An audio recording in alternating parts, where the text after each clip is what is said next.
Good morning. I will shortly be seeing His Majesty the King to offer my resignation as Prime Minister.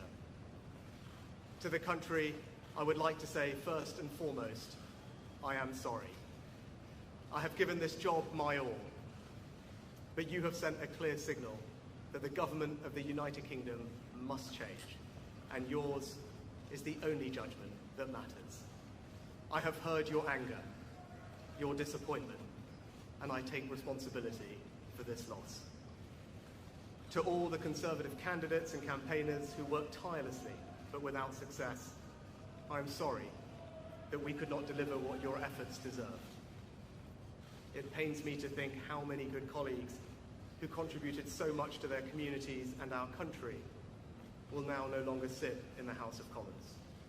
I thank them for their hard work and their service. Following this result, I will step down as party leader, not immediately, but once the formal arrangements for selecting my successor are in place.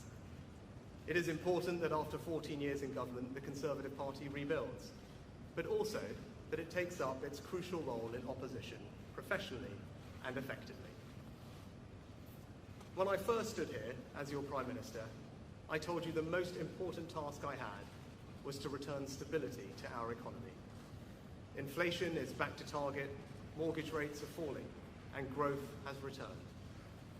We have enhanced our standing in the world, rebuilding relations with allies, leading global efforts to support Ukraine, and becoming the home of a new generation of transformative technologies.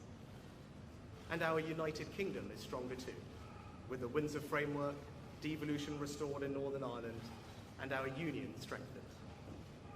I'm proud of those achievements. I believe this country is safer, stronger, and more secure than it was 20 months ago.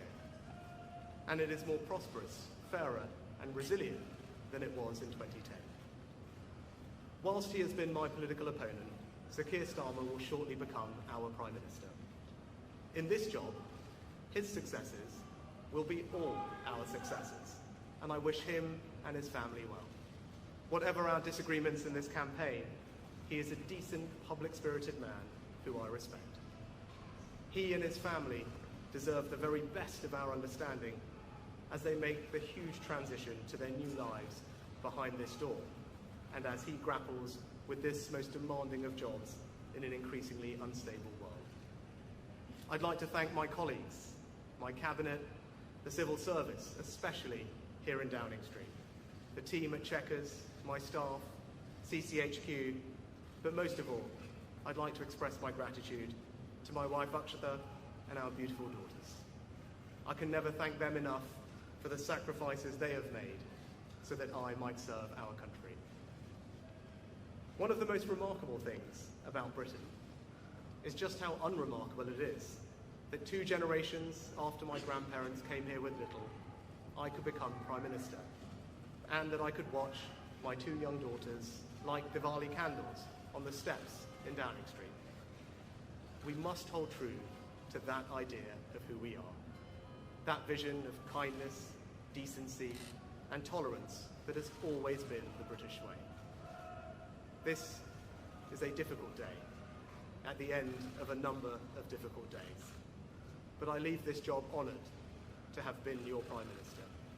This is the best country in the world, and it is thanks entirely to you, the British people, the true source of all our achievements, our strengths, and our greatness. Thank you.